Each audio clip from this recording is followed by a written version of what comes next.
They denied a black colonel's flight while he escorted a fallen soldier's remains. They regretted it. Colonel James Henderson, a 42-year-old decorated officer of the United States Army, stepped out of a yellow cab onto the bustling concrete driveway of Phoenix Sky Harbor International Airport. The early afternoon sun blazed overhead, hovering around 90-degree Fahrenheit, and its relentless heat felt almost as heavy as the mission weighing on his heart. At 6 feet tall, broad-shouldered, and wearing a meticulously pressed military dress uniform adorned with medals, Henderson was no stranger to stares or respectful nods. Yet as he stood on the curb, he was focused on only one thing: honoring a promise he had made. He reached into the inside pocket of his uniform jacket and pulled out a slim folder containing the paperwork required to transport the remains of his fallen comrade, Private First Class Robert Adams, a 29-year-old soldier Henderson had considered a brother. Robert Adams, a white man from a small town in the Midwest, had fought shoulder to shoulder with Henderson. They had shared rations, jokes, and long talks about life after service. During their final operation overseas, Adams had been mortally wounded while shielding Henderson from enemy fire. As he clung to his last breaths, Adams made Henderson promise to see him home. Henderson vowed that he would personally escort Adams's casket back to Arizona, where Adams's grieving family waited for a burial with full military honors. Now, standing near the curb amid the roar of jet engines and the clamor of rolling suitcases, Henderson inhaled a deep breath. The air smelled faintly of exhaust and hot concrete. He felt the familiar tug of sorrow in his chest as he recalled the final moments he shared with Adams. Bracing himself, he strode toward the terminal doors, his polished shoes clicking against the pavement. Every step reminded him of the weight of his duty. Inside the terminal, the hum of countless conversations and the hiss of espresso machines mingled with the ever-present undertone of aircraft noises echoing through open jetway doors. Screens flashed flight information in rapid cycles overhead: arrivals, departures, delays. Henderson's posture, honed by decades of military service, remained resolutely upright even as a twinge of exhaustion flickered in his eyes. He approached the check-in counter, where a young woman, her hair in a tight bun and sporting the airline's uniform, offered a rehearsed smile. "Welcome. May I see your ticket and ID, please?" Henderson handed over his neatly organized documents, including the special papers authorizing the transport of a military casket. "I'm here to accompany the remains of Private First Class Robert Adams," he explained quietly. "Everything should be in order." The woman examined the documents with a fleeting look of uncertainty. Her once forced smile slipped into something colder, almost suspicious. "Are you the officer in charge of this transport?"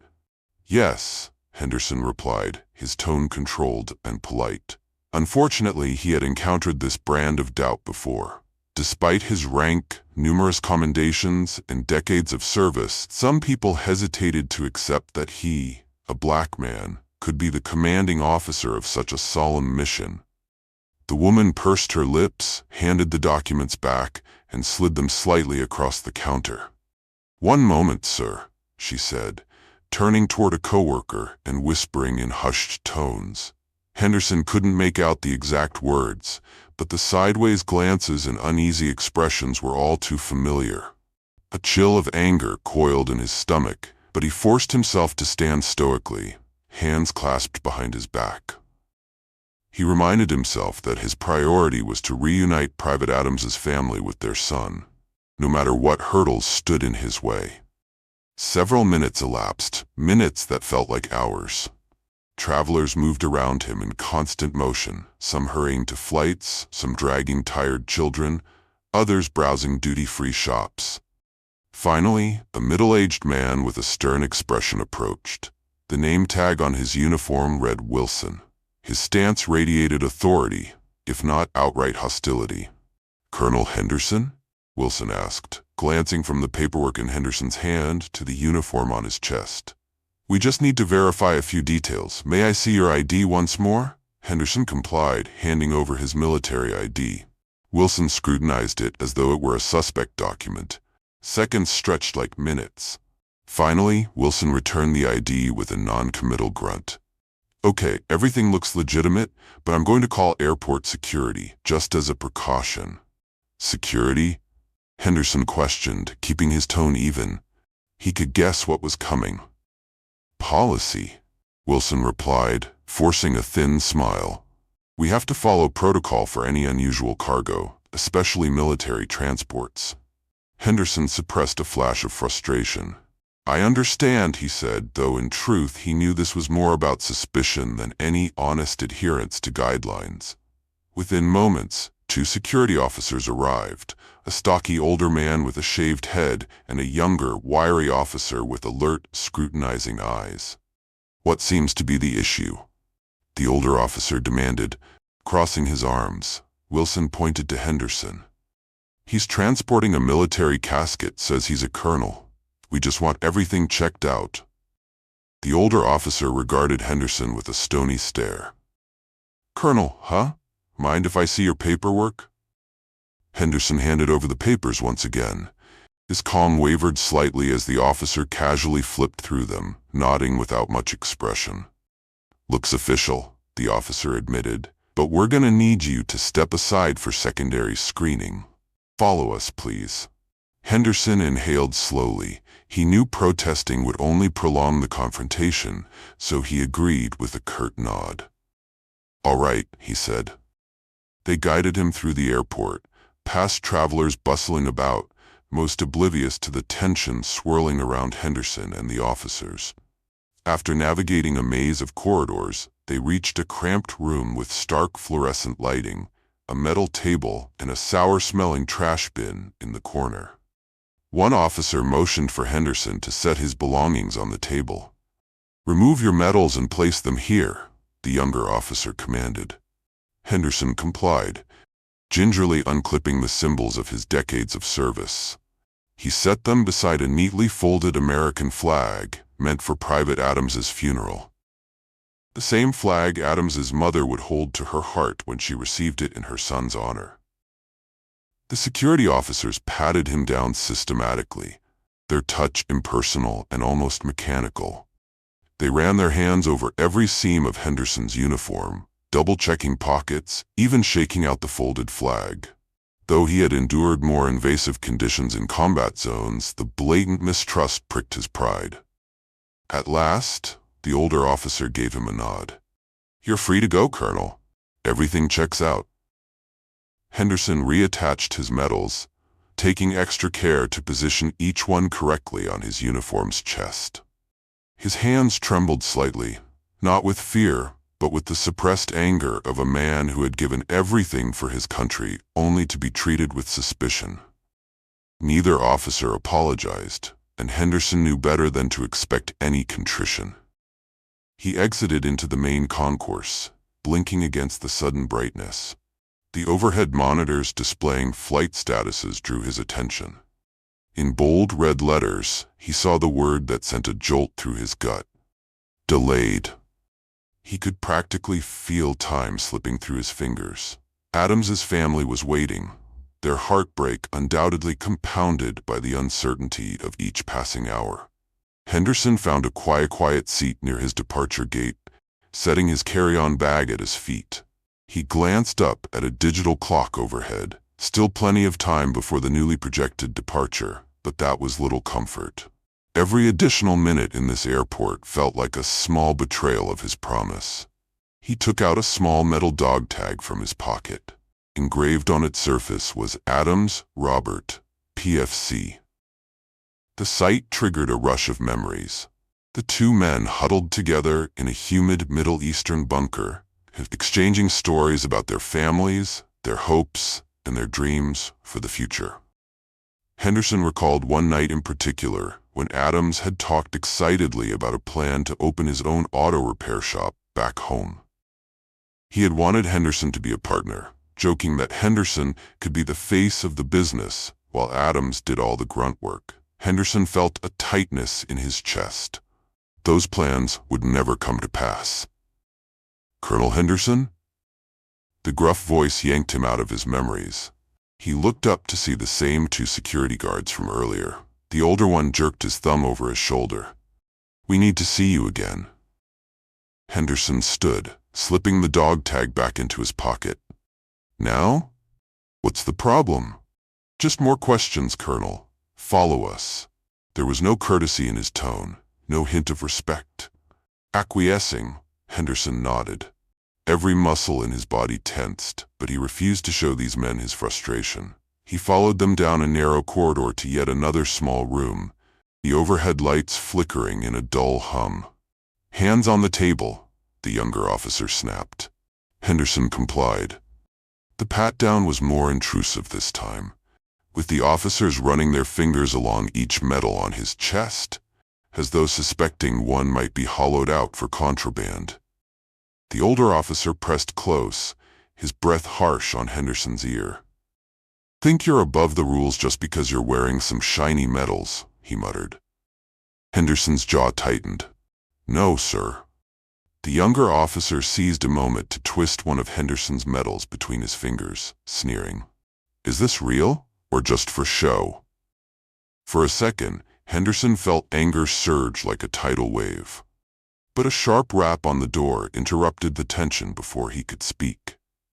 It swung open, revealing an elderly gentleman in his late 60s, dressed in jeans and a simple polo shirt. Yet everything in his posture screamed military veteran. The lines on his weathered face spoke of battles long past, and his eyes held the calm but commanding presence that only a seasoned soldier could possess. "Is there a problem here?" the older man asked, his tone low but cutting like a well-honed blade. "Sir, this is a private security matter," the younger guard started, bristling. The newcomer shook his head.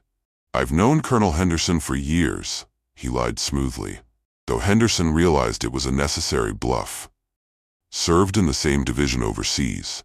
He's an honorable man, and I'm sure your supervisor wouldn't appreciate hearing about unwarranted searches."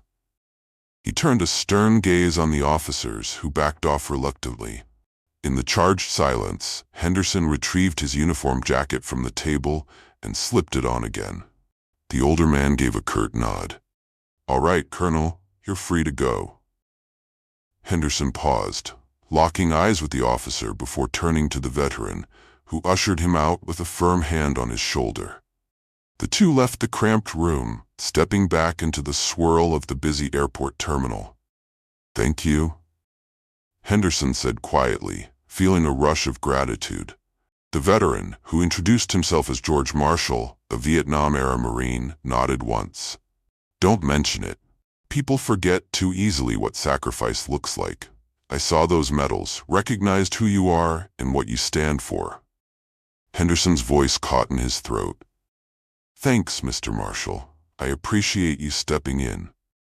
Marshall patted Henderson's shoulder. "Take care of yourself, Colonel, and finish what you came here to do. Adams's family is waiting." Henderson let out a shaky exhale. The mention of Adams reminded him that time was slipping away. He glanced up at the digital monitor again, still delayed. Returning to the gate area, Henderson noticed that the crowd had thinned slightly. Some travelers had drifted to nearby coffee shops or restaurants to wait out the delay. Determined to get more information about the flight status and the handling of Adams's casket, Henderson approached the desk where a new airline attendant, a young man with glasses and a hurried demeanor, was handling multiple inquiries at once. "Excuse me," Henderson said, placing his documents on the counter again. "I'm transporting a military casket on this flight. I need an updated departure time, and I need to confirm the casket's status with the cargo team." The attendant barely glanced at him, scrolling through screens. "All flights are delayed, sir. Still sorting things out." Henderson took a measured breath.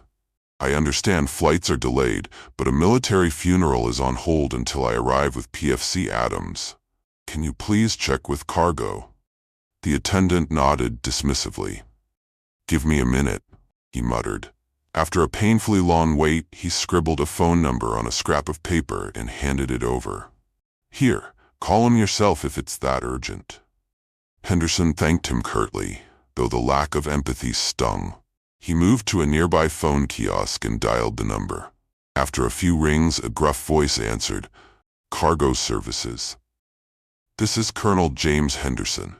I'm escorting a military casket, Private Robert Adams. I'd like to confirm everything's being handled according to protocol," Henderson explained, his tone steady but urgent. Yeah, we got the info," the cargo worker said, sounding unimpressed. "We're busy as heck down here. We'll deal with it when we can." Henderson clenched his fist around the phone receiver. "That casket is my highest priority," he said, voice tight. "It needs to be treated with full honors." "Look, Colonel, you can come down and see for yourself if you don't trust us," the worker snapped. Henderson felt a fresh wave of irritation but swallowed it down. "Fine. Tell me how to get there." Once the cargo worker provided sketchy directions, something about heading down 2 corridors, taking an elevator, showing his credentials at a security gate, Henderson hung up. He set off toward the restricted area, determined to make sure PFC Adams was treated with the respect he had earned on the battlefield. A security guard stood posted at the entrance to the cargo section, an imposing gate behind him. The overhead lighting cast sharp shadows, making the area seem colder than the rest of the terminal. Henderson approached with his paperwork visible. "I'm Colonel James Henderson," he said, offering his ID. "I need to check on a military casket." The guard, a tall man with a stoic expression, glanced over the documents. His gaze flickered with momentary surprise at Henderson's uniform and array of medals, but he didn't comment. Instead, he swiped a badge across the electronic reader and motioned for Henderson to follow. They descended a short flight of steps where the noise from conveyor belts and forklifts reverberated off concrete walls. The air smelled of machine oil and cardboard. Pallets stacked with luggage were lined up in neatly ordered rows, each bearing different flight tags. Beyond them, Henderson spotted a long steel container, the kind used for shipping oversized cargo, including caskets. A handful of cargo workers hustled around, some driving forklifts, others scanning barcodes. None of them stopped to greet Henderson. He made his way carefully across the cement floor, stepping around crates and equipment.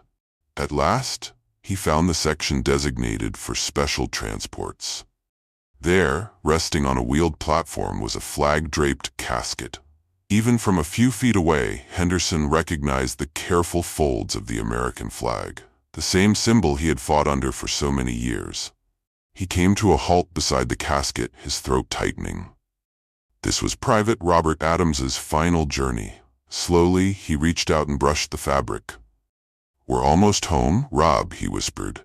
Just then, a middle-aged cargo supervisor with a name tag reading M. Garza approached, pushing a clipboard into Henderson's view. "Colonel, we've got your casket here," she said briskly, her eyes softening when she noticed Henderson's emotional state. "We're doing everything by the book, sir, but we're behind schedule." She pointed to a forklift squeaking in the distance. "We'll get the casket on the plane as soon as the flight's cleared for takeoff." Henderson nodded, relieved to hear a straightforward explanation. "Thank you. I appreciate the care you're giving him. This is a promise I made." Garza offered a small, understanding smile. "We'll treat him with all the respect he deserves, Colonel." Henderson gave the casket a final, solemn look. Despite the frustration and the hostility he had encountered, it brought him some peace to see Adams here, draped in the very flag he had served under. He glanced at his watch. Each second felt like a countdown to the moment Adams's family would be able to lay their son to rest. After confirming the casket's preparations, Henderson made his way back to the passenger terminal.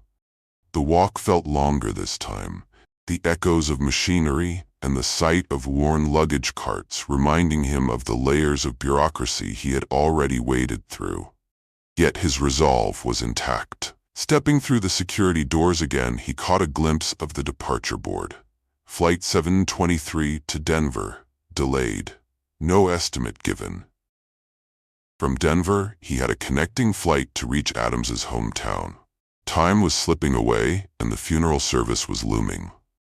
Colonel Henderson reclaimed a seat near the gate.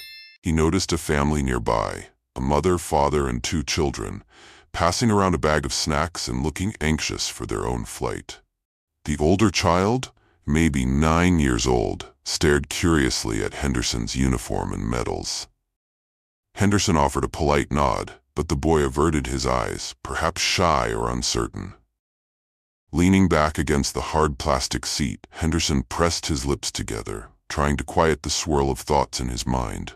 His memories wandered back to the day he first met Adams during basic training. Adams, a friendly face who cracked corny jokes and made everyone laugh despite the grueling physical drills in 100-degree Fahrenheit heat. Over time, their camaraderie had deepened through deployments and shared hardships. Now, Henderson was determined to honor that bond. He closed his eyes for a moment, listening to the airport's ambient noise. Distant announcements, the hum of passing voices, the beeping of a nearby tram. Despite the hostility he'd faced, despite the intrusive searches, a sense of calm settled over him. He had overcome adversity before, on and off the battlefield, and he could do it again. Adams's dog tag felt warm in his pocket, like a reminder to keep going. Suddenly, an announcement crackled over the public address system. Attention, passengers on Flight 1723 to Denver. Your flight is now expected to depart in approximately 2 hours. We apologize for the inconvenience. Henderson exhaled sharply. 2 hours. Another delay. But at least there was an update. He rose from his seat and approached the gate agent once more, needing to confirm the cargo transfer schedule aligned with this new departure time. This time, the gate agent on duty was a different person, a middle-aged woman with a somewhat kinder face. She listened as Henderson explained the situation. "I promise we'll do everything we can," she said sympathetically.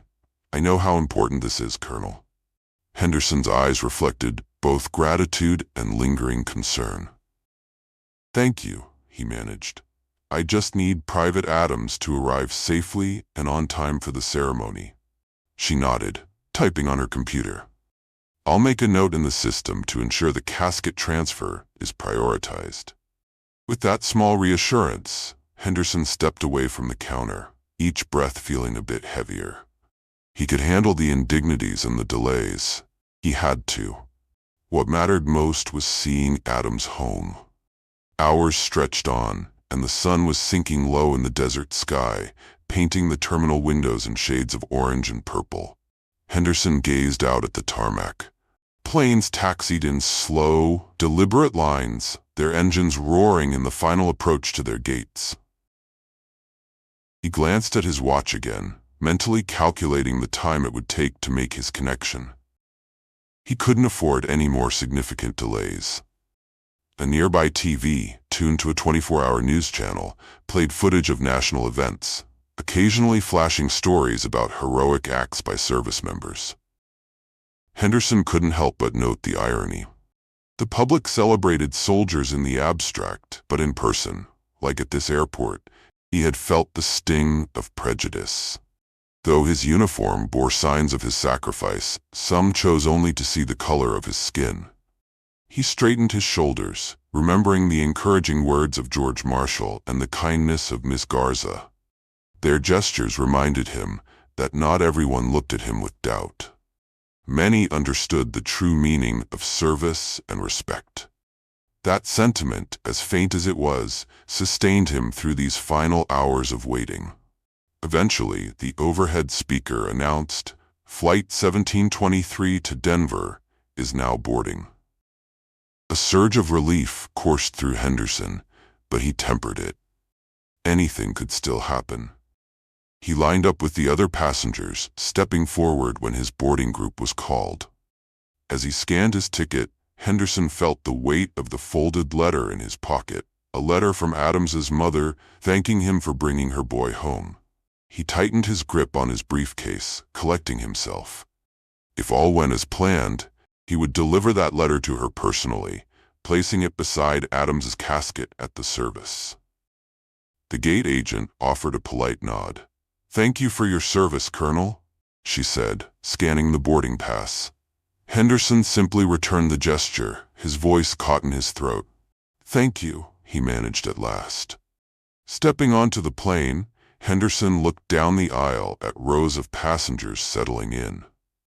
He took his seat, stowed his briefcase, and carefully fastened his seatbelt. The hum of the jet engines vibrated beneath his feet as the doors sealed shut. The flight attendants moved through their safety demonstrations, though Henderson had seen the routine countless times. He closed his eyes, mentally bracing for the final leg of this journey. Outside, the twilight sky glowed in oranges and reds, gradually fading to deep purple. In a few more hours, he would be one step closer to fulfilling the promise he made to the man who saved his life. A promise to ensure Private First Class Robert Adams, brother-in-arms and dear friend, would finally rest on American soil, honored, remembered, and never forgotten. As the plane taxied down the runway, Colonel James Henderson felt the wheels lift off the ground. The aircraft surged into the sky, its cabin lights flickering softly. With every foot of altitude gained, Henderson believed that, soon enough, he would deliver Adams to the loving embrace of his family. No amount of prejudice, airport red tape, or delays would stand in the way of that sacred duty. He leaned his head back against the seat, pressing a hand over the pocket that held Adams's dog tag. "We're almost there, buddy," he whispered, resolving that the next chapter of this hard-fought journey would be one of honor, closure, and finally, peace. Colonel James Henderson, age 42, stood at a chain-link gate blocking off the airport's massive cargo area. Beyond the barrier, forklifts beeped and rumbled over concrete floors, and workers shouted over the ceaseless din of machinery. Henderson's spine remained straight, his dress uniform pressed to perfection, metals gleaming under the fluorescent lights. He gripped the strap of his carry-on bag with one hand and held his military ID in the other. Time was not on his side. He was here on a solemn mission, and every second of delay felt like a personal affront. A burly security guard in a navy blue uniform noticed Henderson's approach and stepped forward, arms folded across his broad chest. "You can't be here," the guard stated flatly, his eyes skimming over Henderson's uniform with an air of dismissal. Henderson lifted his ID, meeting the guard's gaze. "I'm Colonel James Henderson," he said calmly. "I'm escorting a military casket, Private First Class Robert Adams. I need to make sure it's transferred properly before our flight departs." The guard barely glanced at the identification card. "Rules are rules, Colonel," he replied in a mocking tone. "You can't just waltz in here because you're wearing a uniform." Henderson felt tension coil in his stomach. He'd experienced prejudice before, but each incident stung fresh. "I have full authorization," he reiterated, a note of finality in his voice. "This isn't optional." A sneer crawled across the guard's face. He leaned in, speaking just loud enough to be heard over the noisy cargo bay. "Maybe next time, bring someone who actually looks the part." For an instant, Henderson's blood ran cold at the blatant insult. Still, his face remained impassive. He had learned long ago not to let men like this see him flinch. "Get your supervisor," he said evenly. The guard gave him a long, measuring look, clearly deciding whether to push the situation into outright confrontation. Finally, he mumbled something unintelligible into his radio. "Got someone here who thinks he's important," he reported with obvious disdain. Henderson stood in tense silence, fists tightening at his sides. He could feel the weight of Private Adams's dog tag tucked safely in his pocket. It seemed heavier than usual, as if urging him to stay composed. He had made a promise to Adams. He would see him home, no matter what obstacles arose. After several minutes that felt like hours, the supervisor arrived. an older man with graying hair and tired eyes. His uniform bore the faded logo of a cargo management company, and his posture suggested a long day that had left him with little patience for drama. "What's going on here?" he asked in a terse voice. "Sir," Henderson began, forcing calm into his tone, "I'm Colonel James Henderson, United States Army. I'm here to confirm the safe transfer of Private First Class Robert Adams's remains. The airline approved my access." The supervisor listened carefully, his expression unreadable, while Henderson laid out his situation with deliberate, military-like precision. When Henderson finished, the supervisor nodded slowly. "All right, I'll let you through," he said, taking out a ring of keys. "But I don't want you interfering with the loaders or the rest of our operations." "I'll stay out of everyone's way," Henderson promised. "I just need to be certain everything's handled with respect." The supervisor unlocked the gate, and Henderson stepped into the controlled chaos of the cargo area. Crates and pallets lined the walls, and the whir of machinery echoed off the high ceiling. The air smelled of diesel fuel and industrial-strength cleaner, a stark contrast to the passenger terminal's polished floors and coffee kiosks. Within seconds, Henderson spotted what he was looking for: a single steel platform carrying a casket draped in an American flag. Relief coursed through him for a moment. He had finally laid eyes on Adams's casket. But his solace was short-lived. Over the roar of conveyor belts, he overheard two workers complaining. "Can't believe we gotta treat this box like it's something special," one worker grumbled to his colleague. "Just another piece of cargo, if you ask me." Henderson's hands curled into fists. He breathed in slowly, reminding himself that his purpose was to honor Adams, not engage in arguments. After all, he had faced worse on deployment. Confronting them might lead to a shouting match, something Private Adams would never have wanted. Steeling himself, Henderson approached the casket. With deliberate care, he straightened the edges of the flag that covered it. His voice barely above a whisper, he said, "Almost there, Robert. I've got you." For a moment, it felt as if time stopped. The flag represented not just Adams's sacrifice, but the sacrifices of countless service members. Henderson's private reflection was broken when another worker, eyes narrowed and voice sharp, stomped over. "Hey, you can't touch that," the man barked. Henderson turned, meeting the man's glare without backing down. "I'm Colonel James Henderson. This is my mission, and this casket carries my friend. Do you have a problem with that?" Something about Henderson's unwavering gaze, or maybe the row of medals on his uniform, made the worker step back. He opened his mouth to argue, then thought better of it. Muttering a half-hearted complaint under his breath, he returned to his task, leaving Henderson alone with the casket once again. Double-checking the paperwork, Henderson confirmed that all forms were properly filed and that the casket was scheduled for prompt loading onto the plane. Satisfied that Adams was in good hands, for the moment, he made his way back to the passenger terminal. Yet no sooner had he emerged from the secured area than his phone buzzed. The screen displayed a new message from the airline: another flight delay. Henderson exhaled through his nose, frustration tightening in his chest. The day's obstacles were piling up one after another, each one a test of his patience and resolve. He found a seat near his departure gate, the glowing red letters on the status board mocking him with the word "delayed." Around him, exhausted travelers camped out on the floor, flipping through magazines or scrolling on their phones. Henderson leaned back in his seat, crossing his arms. He tried to center his thoughts on his promise. Robert Adams must get home. Everything else was secondary. Before he could even attempt to rest, a sudden commotion broke out behind him. A knot of passengers gathered by the airline desk, talking and glancing in his direction. Some lifted their phones, recording video or snapping pictures. Henderson recognized the look. He had become the object of their curiosity. "Is that the guy they hassled earlier?" one woman whispered, not bothering to keep her voice too low.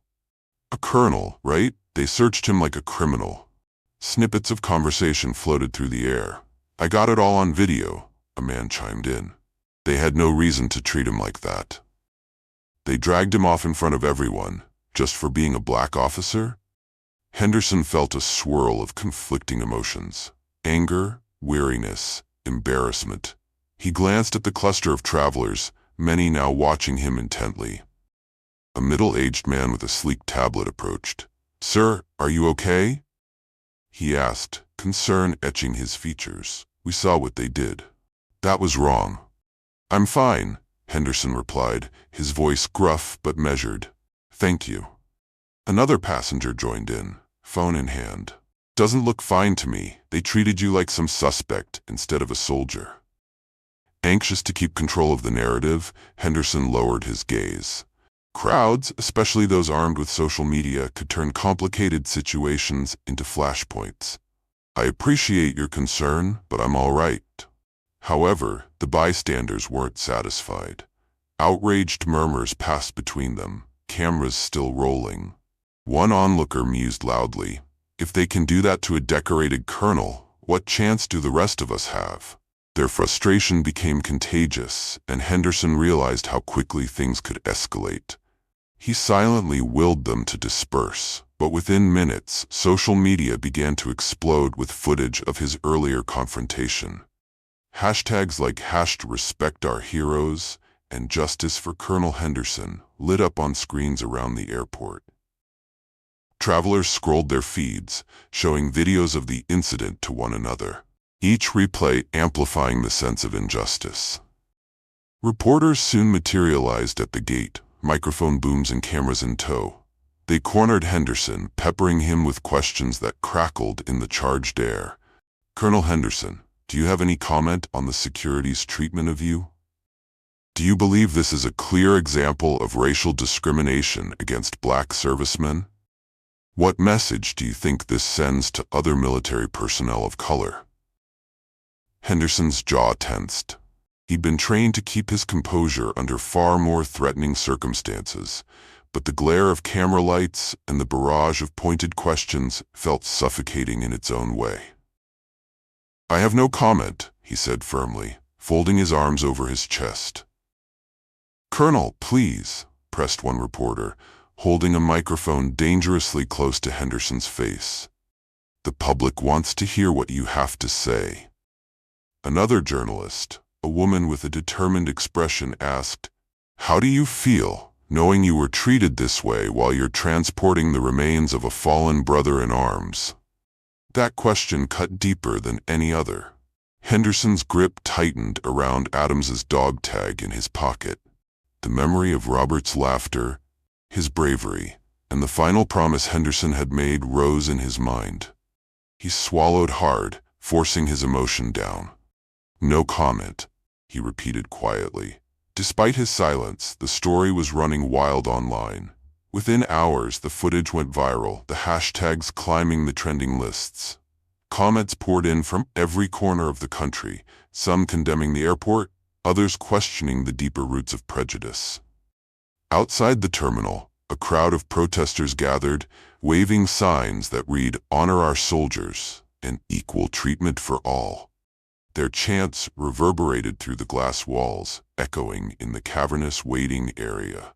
Inside, airline staff and security looked visibly anxious, darting nervous glances at Colonel Henderson. Flight delays piled up further, and the PR crisis ballooned with every retweet. Passengers trying to check in or make connections found themselves in the middle of a very public standoff. Suddenly, Henderson's phone buzzed again. The caller ID made him straighten in his seat. General Adams glowed on the screen, a high-ranking officer known throughout the Army for his resolute leadership and zero-tolerance approach to injustice. Henderson answered immediately. "Colonel Henderson," came the voice on the other end, deep and resonant. "I've been briefed on what's happening at the airport. This is unacceptable." Henderson closed his eyes. Relief washed over him to know that someone above had his back. "Yes, sir," he said. "It's been complicated." "We're not letting this slide," General Adams growled. "I'm pulling strings now. Stand by." The call ended almost as abruptly as it began. Within minutes, Henderson witnessed a drastic shift in the atmosphere. Airline employees rushed around, whispering in hushed tones and glancing anxiously in his direction. Management started issuing orders in rapid-fire voices. One representative in a crisp suit hurried over, his face pale with worry. "Colonel Henderson," the man began, clearing his throat awkwardly. "We deeply regret the inconvenience you've experienced. We'd like to offer you an upgrade on your flight and complimentary lounge access." Henderson regarded the man coolly. "I don't need upgrades or freebies," he said evenly. "I need this flight to depart, and I need Robert Adams's casket handled properly." The man swallowed, clearly taken aback by Henderson's refusal. "Of course, sir," he stammered. "We're doing everything we can to expedite your departure." Not long after, another familiar face emerged from the corridor. Lieutenant Colonel Foster, an older officer from Henderson's previous unit. Although Foster had retired, he still commanded respect in military circles. His silver hair and sharp gaze gave him an air of authority that few could ignore. "Henderson," Foster said, voice laced with concern. "Heard they were giving you trouble." A half-smile appeared on Henderson's lips. "It's been one for the record books." Foster shook his head, exasperation and anger mingling on his features. "A decorated officer on a solemn duty, and they pull this nonsense?"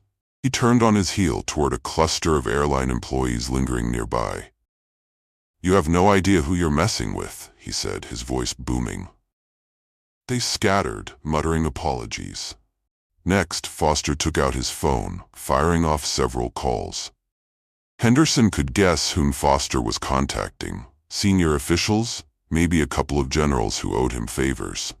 The man's network was legendary. At the same time, Henderson received a text message from General Adams. "I've spoken with the airline's CEO. They're fast-tracking your flight. We've got your 6, Colonel." Word traveled fast within the airport. The suits from corporate scurried around, eager to placate Henderson and calm the protesters outside. Soon, a lanky representative in a tailored jacket approached him, face flushed with nerves. "Colonel Henderson," he began with a forced smile, "we want to extend our most sincere apologies on behalf of the entire airline. We're ensuring your flight leaves as soon as possible, and your colleagues' remains will receive the highest level of respect." Henderson stared at the representative for a moment. He could sense the man's unease, but he refused to make things easy. "All I want is for Private First Class Adams to get home," he said quietly, the gravity of his words weighing in the air.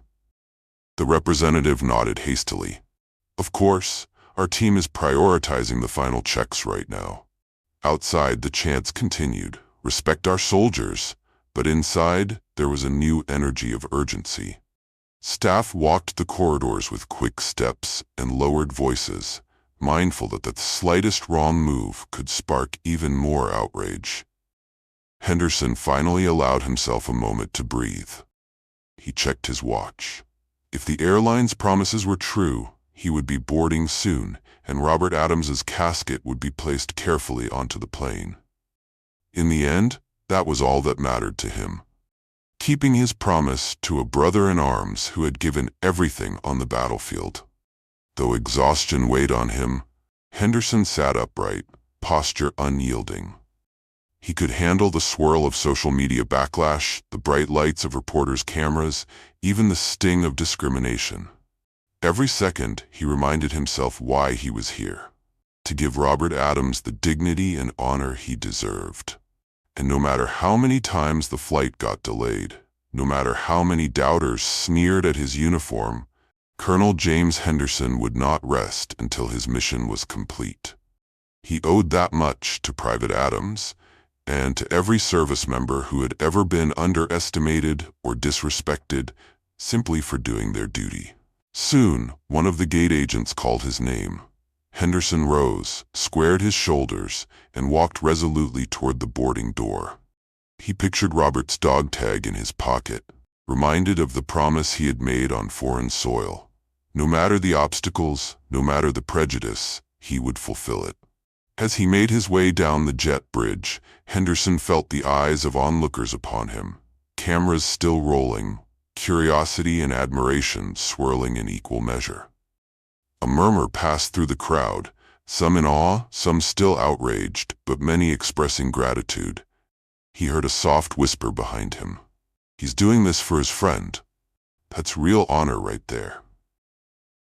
With every step forward, Henderson knew the journey was not just about Robert Adams anymore. It was about the struggle against the invisible lines drawn in society, about standing tall in the face of injustice.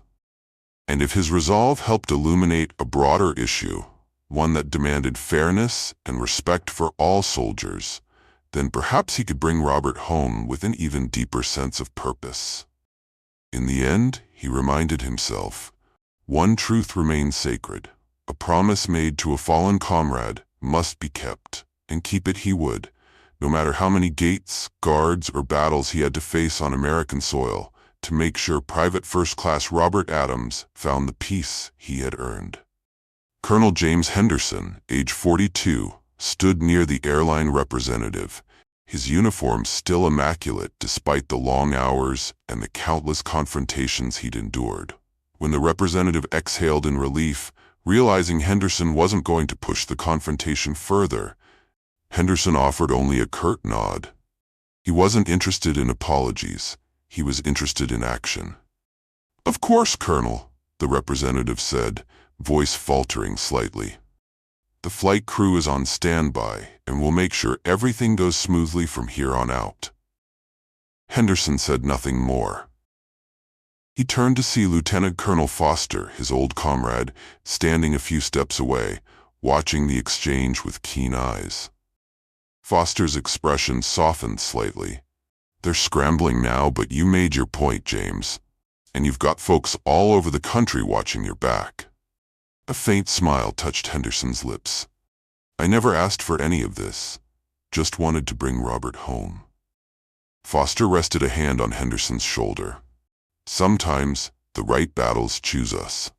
Henderson sighed, remembering the countless hours of delays, the humiliating pat-downs, and the protests sparked by the injustice he faced. He had learned long ago that not all battles are fought on foreign soil. Some take place in airports, where victory isn't measured by medals, but by honor and perseverance. They made their way to the gate.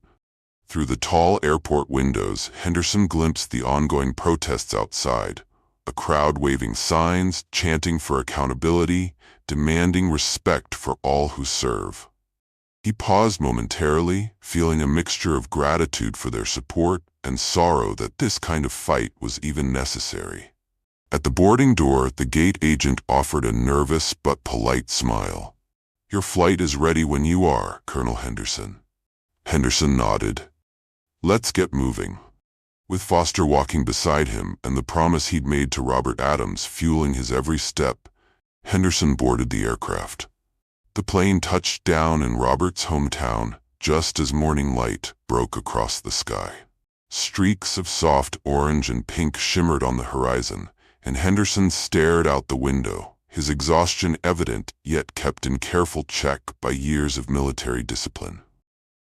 Despite all the trials, from the glaring spotlights of the media to the relentless delays, he had finally arrived at the final leg of his mission, bringing Private First Class Robert Adams home to his family.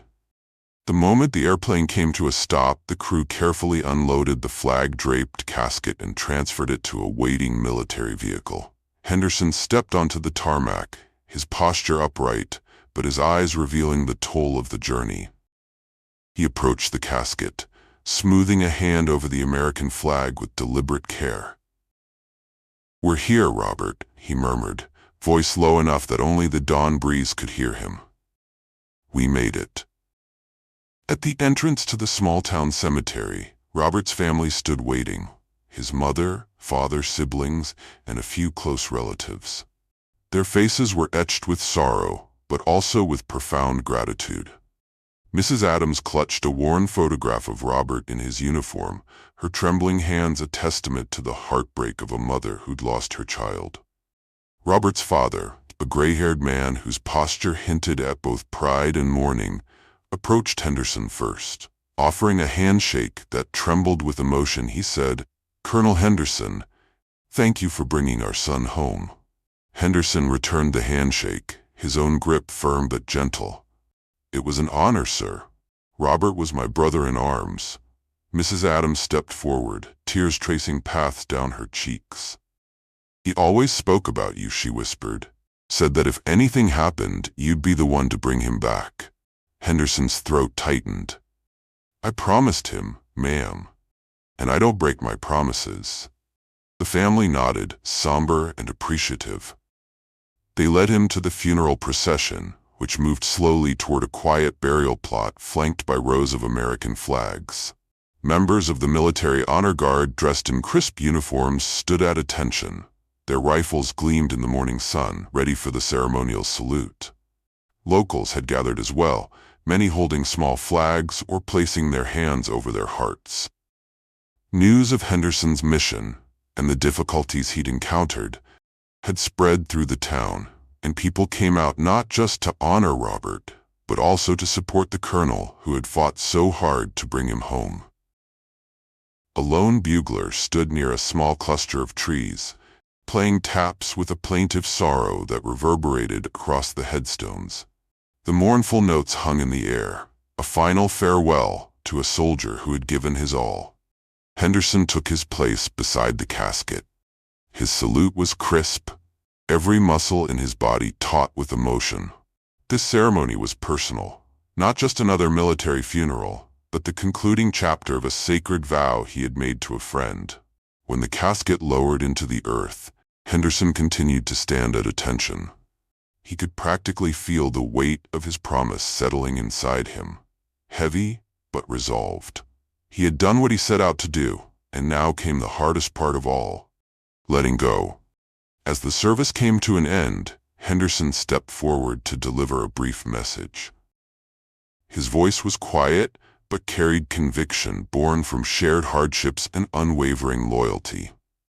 Robert Adams was more than just a fellow soldier. He began. "He was my friend, my brother. Out there in the field, we relied on each other in ways that folks outside the military might never understand. He saved my life more times than I can count, and when he was taken from us, I promised I'd see him home. Today I've kept that promise." His gaze fell across the rows of attendees.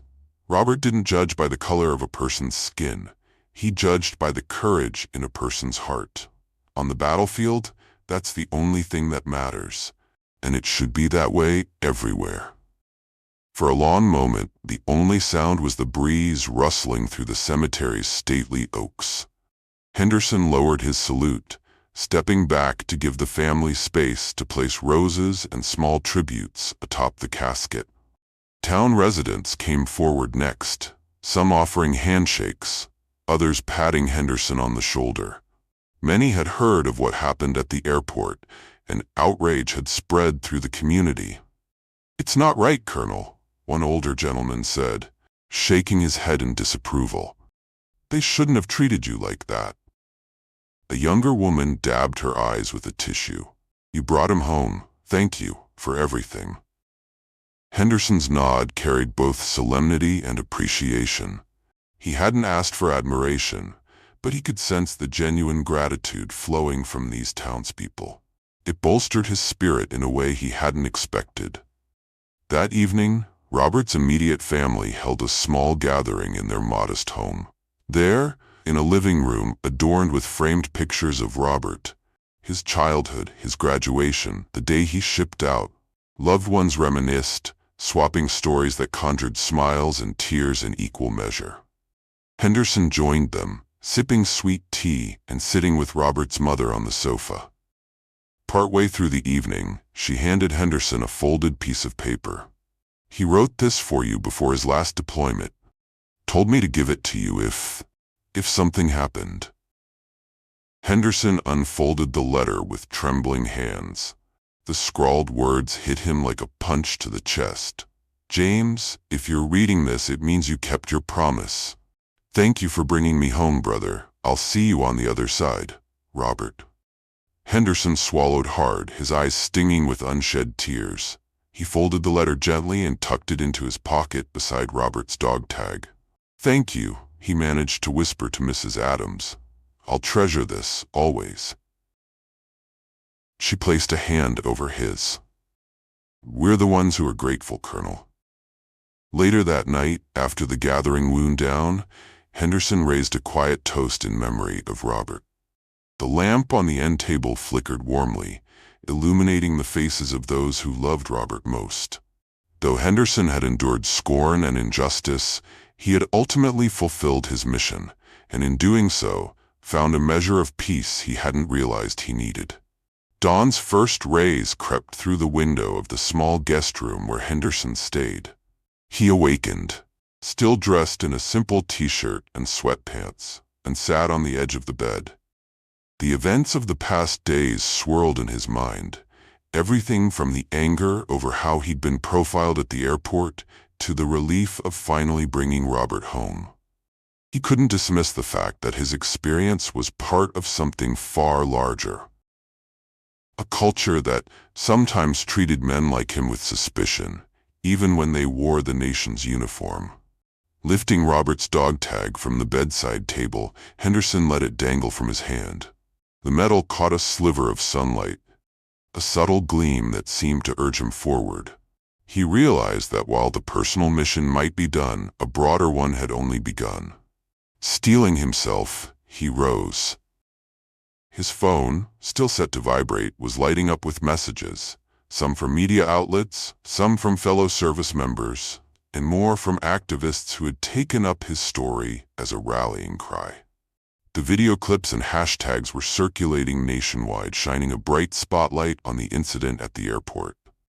Protests were still ongoing, their numbers growing, and demand for accountability was louder than ever. Among the texts was one from General Adams. We're initiating a formal inquiry. This won't get swept under the rug. Henderson took a slow breath, wondering how many inquiries it would take to make real change. He knew waiting was not enough. Concrete action was required, and he wouldn't wait for someone else to lead the charge if he could do it himself. Meeting with local veterans and community leaders that day, Henderson found a wave of support that surprised even him. Many expressed outrage at what had happened, but even more expressed a desire to work collectively for reform. At a round table in the town's VFW hall, walls lined with flags, old black and white photos of soldiers, and medals donated in memory of fallen heroes, Henderson voiced his conviction. We need accountability, he said, resting his hands on a folding table.